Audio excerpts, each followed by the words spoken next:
Bonjour à tous. Alors aujourd'hui, je vous propose donc un cours sur la valeur absolue et la distance. On a vu une première vidéo où je vous expliquais ce que c'était la valeur absolue, l'opération en fait valeur absolue. Ici, on va parler de distance. Alors la distance est très important. Vous allez voir, c'est très utile.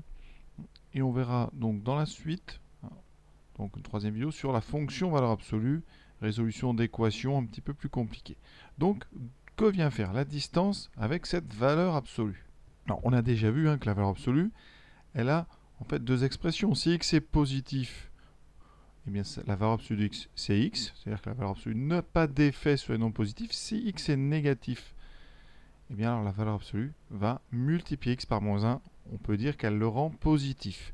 La distance, qu'est-ce que c'est? Alors pour avoir une distance, c'est quelque chose qui travaille sur deux objets. On a une distance entre deux points ou deux réels sur la droite des réels. Donc ici, eh bien, je vais prendre A et B, deux réels. Vous allez voir pourquoi en fait déjà il y a un lien entre les deux. Je veux moi la distance entre A et B. Alors la distance entre A et B, on va la noter tout simplement un D, parenthèse, ici on va mettre donc AB avec un point virgule entre les deux. Ça c'est donc la distance entre A et B. Alors comment évaluer la distance entre A et B? Alors si vous prenez par exemple la distance entre 17 et 12, c'est simple, on regarde entre 17 et 12, il y a 5, donc la distance c'est 5. C'est très simple, vous voyez, vraiment il n'y a pas de problème. Autre exemple, la distance entre 5 et 8, c'est évidemment 3. Pour le premier, on a fait 17 moins 12, le premier moins le deuxième. Pour la deuxième, 5 moins 8, j'ai fait 8 moins 5. Donc il va falloir un petit peu qu'on explique ça. Alors, pourquoi ici, on ne donne pas une formule de distance de AB? Pourquoi je ne peux pas écrire B moins A ou A moins B? Eh bien, ça va dépendre. Si A est plus petit que B sur l'axe en fait, des réels, si A est à gauche, eh bien la distance entre A et B, on est dans l'exemple ici du 5 et du 8. Ça sera B moins A. Dans ce cas-là, la distance entre A et B, c'est donc le plus grand des deux moins le plus petit. La droite est orientée de gauche à droite. Si par contre, eh bien, B est à gauche et A est à droite, eh bien, la distance entre les deux, une distance, eh bien, ça ne peut pas être un nombre négatif. Une distance, c'est un nombre supérieur ou égal à 0. Et bien là, on aura tout simplement A moins B. Donc on a en fait, un peu comme la valeur absolue, une expression de la distance entre deux réels A et B qui prend deux formes, selon qu'ici, que B est plus grand ou que A est plus grand. Prenons maintenant un nombre x réel. Et je vais m'attarder sur la distance entre x et 0. Donc on va faire un petit dessin. Ici je mets 0, moins l'infini. Voilà. Alors le premier cas, ça va être quoi? Si je mets x à droite de 0, eh bien, par exemple, x égale 8. La distance entre 8 et 0, c'est tout simplement 8. Parce que 8 est plus grand que 0. Donc, quand x est à droite, donc si x est strictement plus grand que 0, alors la distance de x à 0, c'est évidemment x. Ça ne pose pas de souci. Si x est strictement négatif, donc j'oublie que x est à droite, je le mets maintenant à gauche. Et bien ici, vous voyez, si je dois évaluer cette distance, alors prenons l'exemple si x égale moins 3, la distance n'est pas moins 3. L'écart qui sépare 0 et moins 3, on peut le calculer en faisant 0 moins 3. On fait le plus grand moins le plus petit. Donc ici, si x est négatif, alors la distance entre x et 0, eh bien, c'est moins x. Alors ça rappelle étrangement la valeur absolue. Reste à traiter le dernier cas. Si x égale 0, eh bien, la distance entre x et 0, c'est la distance entre 0 et 0. C'est donc 0. Conséquence, eh bien, dans tous les cas, la distance entre x et 0, eh bien, c'est la valeur absolue de x. Et voilà le lien. La valeur absolue de x, c'est tout simplement la distance qui sépare le réel x de l'origine 0. Alors ça permet de voir les propriétés sous un autre angle. Évidemment, la valeur absolue d'x étant une distance, c'est donc quelque chose qui est supérieur ou égal à 0. Ça, c'est la première chose. Si on regarde valeur absolue de moins x, eh bien, qu'est-ce qu'on peut en dire? Ici, vous avez 0. Si x est à droite, eh bien donc moins x, Vous le retrouvez à gauche. Et si x est à gauche, y moins x à droite. Ici, en fait, 0, c'est le milieu. Et le milieu entre x et moins x, par symétrie. Donc, comme c'est le milieu, eh bien la distance entre 0 et x entre moins x et 0, c'est la même. Donc, valeur absolue de moins x, c'est égal à valeur absolue de x. Ça, c'est une propriété qu'on avait vue dans la présentation de la valeur absolue. Donc ça, déjà, c'est des propriétés qui se comprennent très bien ici. Donc maintenant, on va beaucoup travailler avec cet axe des réels, la droite des réels. Alors, cette propriété ici, elle peut servir dans des cas un petit peu plus compliqués. Si on a par exemple à faire la valeur absolue de moins 1 moins racine de 2, eh bien ça sera la même valeur absolue que la valeur absolue de l'opposé. Ça, cette propriété, elle veut dire qu'un nombre et son opposé ont la même valeur absolue. Donc l'opposé de moins 1 moins racine de 2, c'est 1 plus racine de 2. Donc ici, comme 1 plus racine de 2, il est positif, et bien la valeur absolue ne fait rien. Donc c'est une propriété, oui, celle-là qui peut servir. Vraiment. Regardons maintenant des équations très simples. Prenons valeur absolue de x, par exemple, égale à 2. Qu'est-ce qu'on peut dire? On avait vu que ça donnait x égale 2 ou moins 2. Eh bien, graphiquement, on le comprend très bien. La valeur absolue de x égale 2, ça veut dire quoi? Si on traduit avec des distances, la distance entre x et 0 est égale à 2. Donc ici, on a 0. On va, bien sûr, à la droite, il y a deux côtés. Donc si vous êtes à 2 de 0, vous êtes soit à plus 2, donc à 2, soit vous êtes à moins 2, donc à moins 2. Donc conclusion, valeur absolue de x égale 2. Avec cette notion de distance, il y a un petit dessin, on voit bien que x égale moins 2 ou 2. Ça, c'est le premier intérêt. On peut comme ça résoudre très facilement les équations du type valeur absolue égale. Maintenant, les inéquations. Regardons valeur absolue de x inférieure ou égale à 2. Qu'est-ce que ça signifie? En termes de distance, ça veut dire que la distance entre x et 0 est inférieure ou égale à 2. Alors ici, le point qui correspond à 0, je vais l'appeler O. Et le point qui correspond à x, je vais l'appeler M. Donc ici, on va noter, donc M, il a pour abscisse x, et O a pour abscisse 0. Donc, distance entre x et 0 est inférieure ou égale à 2, ça veut dire que la distance OM est plus petite que 2. D'accord? Sur le dessin, on est où? Eh bien, ça veut dire que vous êtes ici entre moins 2 et 2. Au maximum, vous êtes à plus 2, et au minimum, vous êtes à gauche à moins 2. Donc, OM plus petit ou égal à 2, eh bien, tout simplement, ça veut dire ici que M appartient à un segment entre moins 2 et 2. Donc, X appartient à l'intervalle fermé moins 2, 2. Alors, il est fermé parce qu'ici, j'ai mis du inférieur ou égal. Autre exemple, si x est inférieur par exemple strictement à 4, eh bien qu'est-ce qu'on va dire? Que la distance entre x et 0 est inférieure strictement à 4, donc la distance est strictement plus petite que 4, donc x appartient à l'intervalle moins 4, 4 ouvert. Donc c'est une façon quand même assez simple, vous voyez, on vous dit valeur absolue de x plus petit strictement que 4, vous faites un petit dessin, vous mettez 0, vous mettez au maximum ici quelque chose à plus 4, donc on le place à 4, ici au minimum vous enlevez 4, voilà, et vous obtenez une zone entre ces deux traits. Donc ici, cette zone, elle a pour intérieur moins 4, 4. Comme on est sur du strict, on n'est pas sur les bornes. Donc c'est très bien pour interpréter, on va dire graphiquement, ces inégalités assez simples.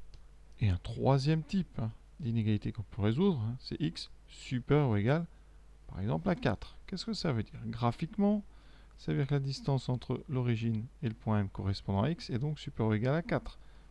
Un dessin. Je mets donc ici 0, c'est le point O. Où est le point M?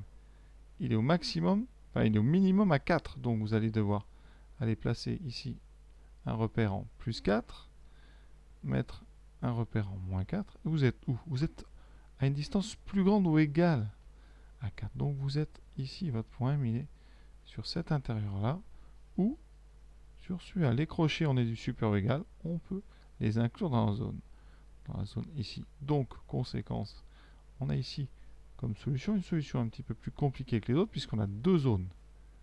Donc, x appartient soit à la première zone à gauche, donc entre moins l'infini et moins 4, fermé, ou alors, c'est-à-dire union, 4 plus l'infini.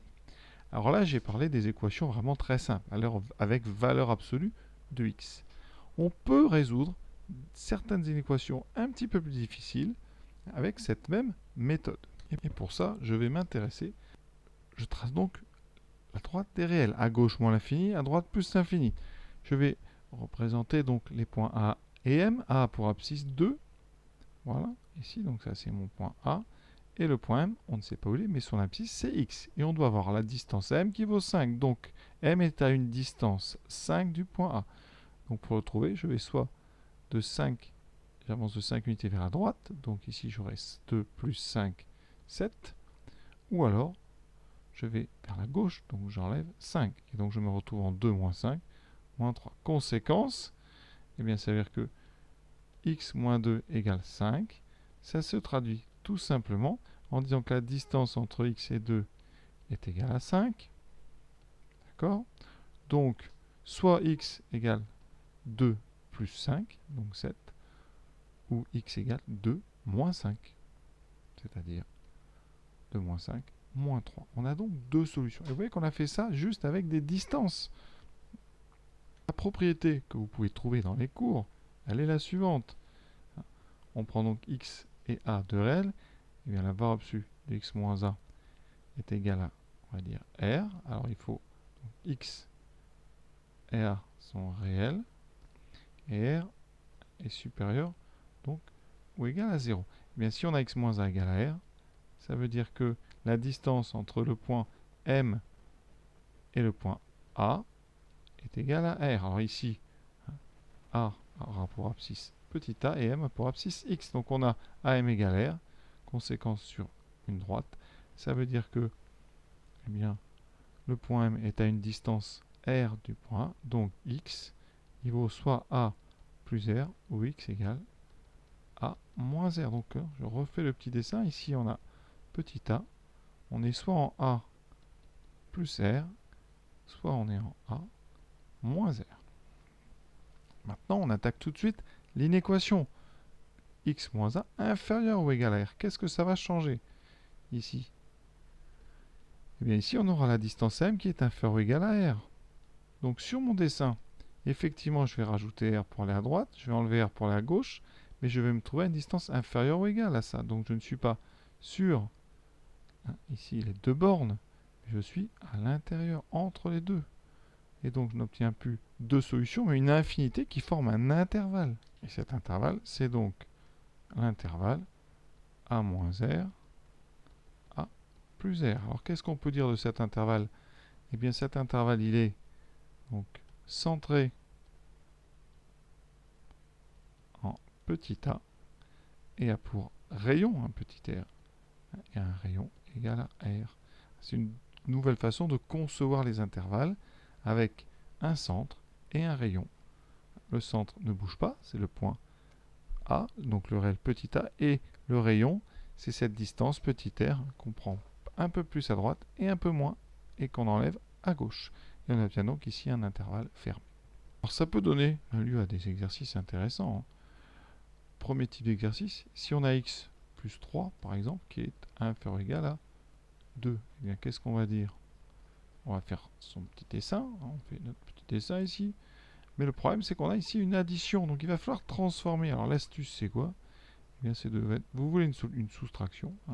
Vous, le cours, c'est x moins a inférieur ou égal à petit r. Nous, on a plus. Donc ce plus, je le transforme en 2 moins.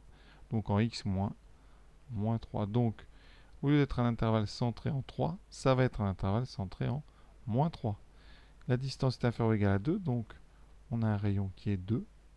Donc on se retrouve en moins 3 plus 2, donc moins 1, ou moins 3, moins 2, qui fait moins 5.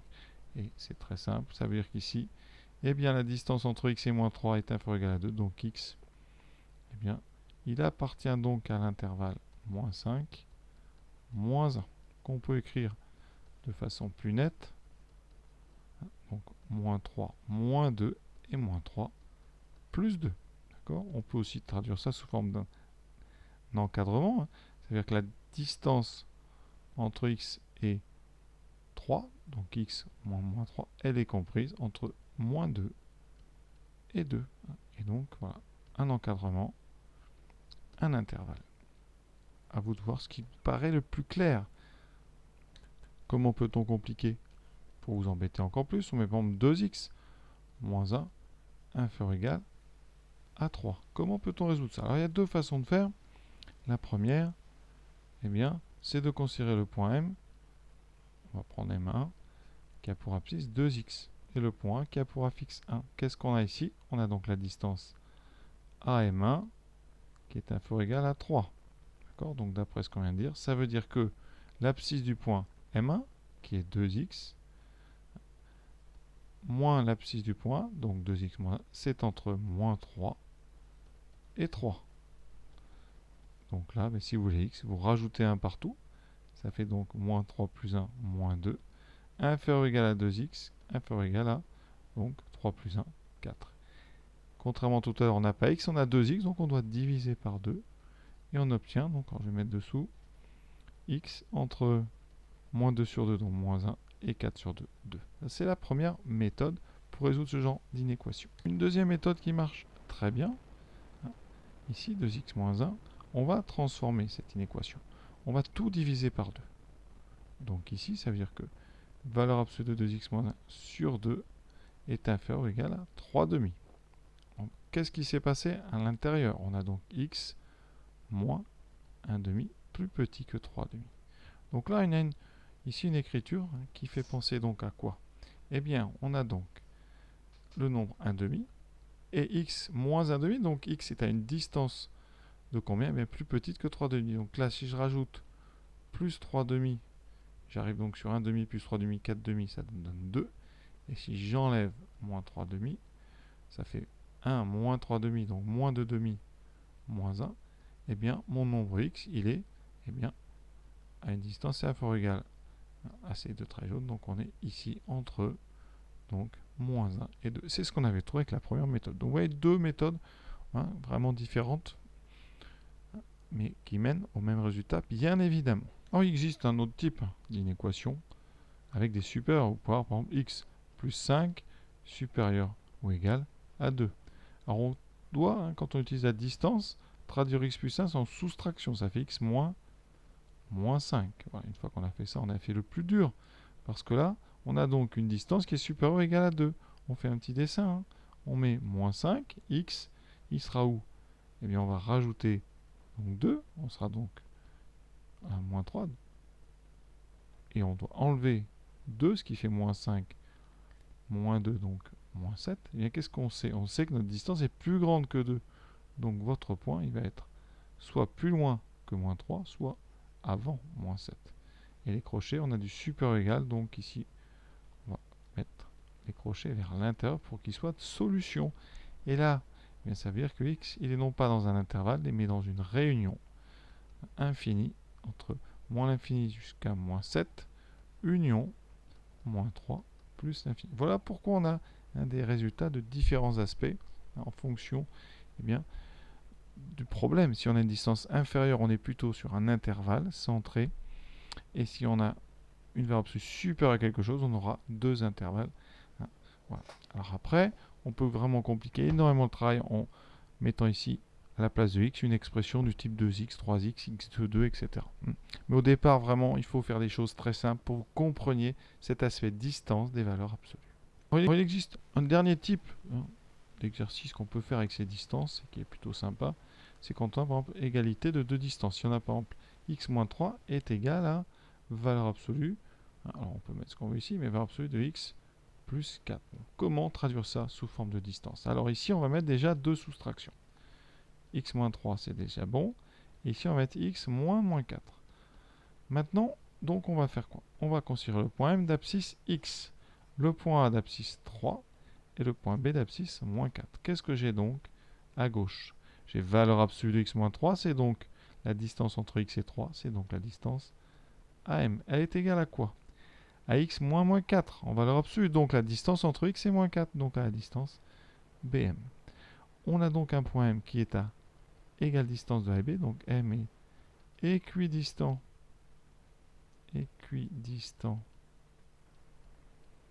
de A et B. Conséquence, quel est l'ensemble des points équidistants à deux autres. Et là, on a AB. On peut même tracer le segment. Eh bien, M étant équidistant, ça veut dire que AMB est un triangle isocèle. Et donc, ici, ça veut dire que M, il est sur l'axe de symétrie. Voilà, ça c'est ensemble. Donc, c'est ce qu'on appelle la médiatrice du segment. C'est l'axe de symétrie, médiatrice de AB. Eh bien, le point M, il est quelque part sur cette médiatrice, puisque la distance entre ce point M et A est la même que la distance entre M et B. Donc, vous obtenez ici M donc, appartient à la médiatrice du segment, donc entre crochets AB. Donc, ça, c'est un problème assez joli. Donc, cette valeur absolue, elle peut servir à faire des intervalles. Donc, si on prend intervalle, alors je vais prendre ici, je sais pas moi, grand A, grand B. Donc X appartient à ça. Qu'est-ce que ça donne en valeur absolue? Eh bien, il faut connaître le rayon. Alors, pour connaître le rayon déjà, il faut connaître ce qu'on appelle l'amplitude, le diamètre de l'intervalle. Donc, on prend la borne de droite moins la borne de gauche. Donc ici, on va supposer que A est plus petit que B. Ça, c'est ce qu'on appelle le diamètre. Moi, je veux le rayon. Le rayon de cet intervalle, c'est donc B moins A sur 2. D'accord? On est ici entre A et B. Là, j'ai donc une distance de B moins A. Si je coupe en deux, alors évidemment, je coupe en deux où? Au milieu. Donc, il va falloir que je trouve le milieu. Le milieu, ça c'est facile à faire. Le milieu entre deux nombres, c'est donc la somme des deux divisé par 2, c'est-à-dire la moyenne des deux. Donc là, je vais avoir ici un point important, A plus B sur 2. Et le rayon, il est où? Eh bien, vous en avez un là, et vous en avez un autre ici. Donc forcément, comme c'est au milieu, là on a B moins A sur 2. Donc ça nous donne une définition. Si X appartient à l'intervalle AB, ça veut dire quoi? X appartient au segment de centre A plus B sur 2 et de rayon B moins A sur 2. Et donc ça veut dire qu'en valeur absolue, eh bien valeur absolue de X moins A plus B sur 2, eh bien c'est donc plus petit que le rayon, c'est-à-dire B moins A sur 2. Donc on met ici inférieur à B moins A sur 2. Alors avec des lettres, c'est compliqué. Donc tout de suite, un petit exemple. Si je vous dis que X appartient à un 4 ou un 4, eh bien qu'est-ce que je fais? Je mesure le diamètre, ça fait 3. Donc le rayon, c'est 3 demi. Le centre, c'est le milieu entre 1 et 4. Donc on fait 1 plus 4, 5 divisé par 2. Donc 5 demi. Ça veut dire qu'ici, X, il est où? Eh bien, si on calcule la distance entre X et le centre, donc moins 5 demi, eh bien cette distance, elle est inférieure au rayon, donc à 3 demi. Voilà comment on traduit un intervalle ici, et on passe à une valeur absolue avec une soustraction qui fait référence évidemment aux distances. Deuxième exemple pour bien illustrer ça, parce que ça c'est très important, je prends X appartient par exemple à 4, 8. Je vais prendre un intervalle très simple. J'ai 4, j'ai 8. X, il est donc dans cet intervalle. En termes de distance, qu'est-ce qu'on a? Quel est le milieu ici? Pour faire le milieu, on fait 8 plus 4 sur 2, et on trouve évidemment 12 sur 2, 6. Donc le milieu, c'est 6. Qu'est-ce qui se passe? Mon point M d'abscisse X, il est ici sur le segment jaune. Donc, eh bien, ça veut dire qu'il est à quelle distance de 6? Au maximum, cette distance-là. Les deux côtés, qu'est-ce qu'on a? Les deux mêmes rayons. Donc, on prend 8 moins 4, c'est-à-dire 4, divisé par 2, c'est-à-dire 2. Donc ici, on a 2 et 2. Donc, qu'est-ce que ça veut dire? X, et en valeur absolue, X moins 6 est plus petit ou égal à 2. On peut écrire ça sans valeur absolue, X moins 6, et donc entre moins 2 et 2. Vous voyez, plein de façons de faire. Mais là, on vient de relier les intervalles à une nouvelle écriture des intervalles qui utilise ces valeurs donc absolues, et ça va nous servir par conséquent dans les définitions des valeurs approchées. Quand est-ce qu'on dit que A est une valeur approchée de X à epsilon près? Eh bien, sur un dessin, ça veut dire qu'ici, on a la vraie valeur de X, on ne sait pas où elle est. Donc ici je l'ai placé, mais j'aurais plutôt dû placer la valeur de A, parce que c'est A que je connais ici. Donc on a A qui est quelque part, qu'on arrive à placer. À epsilon près, ça veut dire qu'ici on s'autorise au maximum à être à A plus epsilon, et au minimum on s'autorise à être à A moins epsilon. D'accord? Et la valeur de x, le réel x, il est eh bien, entre ces deux valeurs. D'accord? Ça veut dire qu'ici, qu'est-ce qu'on sait? Si A est une valeur approchée de x à epsilon près, ça signifie quoi? Ça signifie que la distance donc, entre x et cette valeur A, elle est inférieure ou égale à epsilon. D'accord? Donc, ça veut dire que x, il est entre donc, A plus epsilon et A moins epsilon. Alors, tant qu'on est dans les valeurs approchées, je vous rappelle qu'une valeur approchée, alors il y en a trois types, celle que je viens de vous donner. On a aussi la valeur approchée par défaut. D'accord? Donc dans ce cas, ça veut dire que x, il est entre... Alors quand on dit par défaut, on donne une valeur plus petite. Donc si on fait un dessin, ici on a A, et ici, donc A, il est... Comment? Forcément, on doit donner A plus petit que x. Donc x, il est ici, à droite de A. Donc il est entre A et A plus epsilon. La valeur, quand vous dites que A est une valeur approchée de x par défaut, c'est que A est plus petit que la vraie valeur. Ensuite, vous avez la même chose avec par excès. Ça veut dire que là, A est plus grand. Donc en faisant un dessin similaire, la valeur A que vous donnez est plus grande, trop grande. Donc ça veut dire qu'ici, si on dit une valeur approchée par excès à epsilon, ça veut dire que la vraie valeur de x, elle est entre A moins epsilon et... Alors des valeurs approchées, il y en a une infinité. Toute valeur qui est à l'intérieur de cet intervalle jaune est une valeur approchée. Et souvent, on va dire qu'on confond dans les questions valeur approchée et valeur arrondie. Mais ça ne pose pas de problème, ça. Vraiment, c'est un peu tacite, c'est-à-dire qu'on le fait en sachant bien que ce qu'on donne, c'est une valeur approchée. Et même mieux que ça, c'est l'arrondi. D'accord? Et je finirai en beauté avec la définition de la limite en A. Une fonction, la limite de f en A est égale à L, avec L et A deux réels. Eh bien, ça se traduit par quoi? Alors, il va y avoir des symboles. Premier symbole ici, quel que soit, ou pour tout, c'est le quantificateur universel. Donc, la limite de f en A est égale à si, quel que soit un nombre epsilon strictement positif, vous pouvez trouver, il existe, ça c'est le symbole, le quantificateur existentiel, il existe une valeur état positive, c'est une autre lettre grecque, telle que, eh bien, si on prend une valeur de x qui est assez proche de petit a, assez proche à une distance inférieure ou égale à le nombre état, et bien alors, si on a ça, eh bien ça impliquera que l'image f de x est, elle, à une distance de L inférieure ou égale à epsilon. Alors c'est très compliqué, vous voyez, il y a beaucoup de symboles, mais on utilise donc les valeurs absolues sous leur forme de distance, donc il faut quand même les apprivoiser progressivement avant d'arriver justement en classe prépa, et là on apprendra ce genre de choses très très formelles. Voilà, cette vidéo est terminée, ça termine en beauté. Je vous invite évidemment à aller voir la suivante qui parlera de la valeur absolue et surtout de la fonction valeur absolue. Donc c'est là qu'on va parler de tracés de courbes et des courbes de fonctions qui présentent des valeurs absolues. Ça c'est très important parce que ça arrive souvent, c'est exercice intéressant à faire en devoir et intéressant à traiter parce que eh bien justement ça permet, vous voyez, de résoudre des problèmes de distance. Et ça, quand on fait des recherches, ça peut vraiment être très très utile. Voilà. Je vous souhaite une bonne fin de journée à tous et à bientôt.